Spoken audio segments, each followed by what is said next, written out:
it's Dr. Dooley. So, I came out here the other day talking about the month of December and gratitude practice and all that. But one thing I mentioned was in the winter months, because my mood just kind of naturally takes a slump, it's really important for me to maintain like all of my positive health habits, like very much so sleeping, trying to eat well, getting movement, all the things I, do to kind of manage my mood is even more important in the winter months. And one thing I have done for a number of years now is use light therapy during the winter months. And I know I've mentioned this and some people have asked about what is light therapy, what do I use and etc. So I wanted to share that. This is not sponsored, so these are items that I bought like years ago now.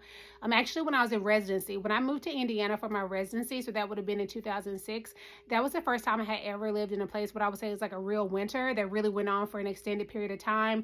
It's very gray there during the winter, it's super cold, so a lot of times you're indoors, and I really felt like the first time like, oh, this is a depression that's different from just like having a sad time, like I'm really not functioning as well as I usually do. So the brand of Lightbox, it's called a Lightbox kind of generically, and the brand I use is called Verilux. There are other manufacturers who make these, but that's the one that I use myself. And when I would write for these as a clinician, these are the ones I would write for. So this is a Verilux. This is a VT10.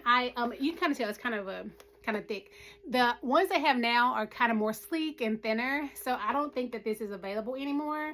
I kind of Googled it and I didn't really see online where this VT10 was available, but this is kind of a mini, so this is what I would like keep on my desk. I would say in the winter months, most days I'll just kind of leave this on most of the day.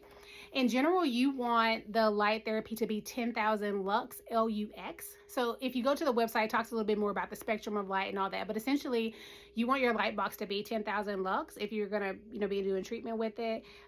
This one is actually 5,000 lux, so it's half of that. But again, I tend to keep this on like all day, like while I'm working at my desk. And it's not too overwhelming. And I noticed also newer versions of these light boxes have where you can vary the like brightness and intensity of the light. This one doesn't have that capability. So, if you're looking now, just know they're more sleeker, they're not quite as bulky, and they have like more options to them. The clinical diagnosis for depression that kind of goes with the winter that way is called Seasonal Affective Disorder, or SAD. My original light box that I used is this one. It's the big one. I'm calling it the big one. And you can see kind of how bulky it is from the side. Again, the newer ones look definitely much sleeker than this. I'm going to sit back so you can kind of see how big it is. So it's pretty big. It takes up quite a bit of space.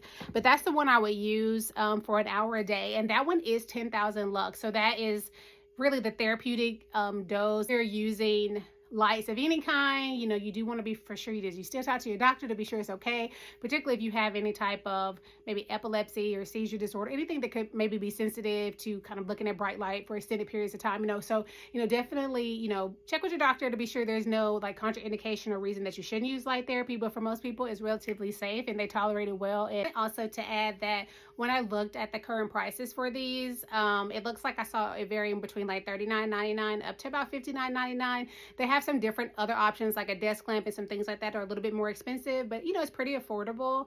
And then your insurance may cover it. This could be considered a durable medical device. So if you have that kind of coverage, if your doctor writes like a letter of medical necessity, you may be able to get it covered. I do know that you can also under some plans use, if you have an FSA, you can use that money towards a device like this or get reimbursed if you purchase it. So I did want to come back to add I find that these are they're pretty accessible as far as finances go.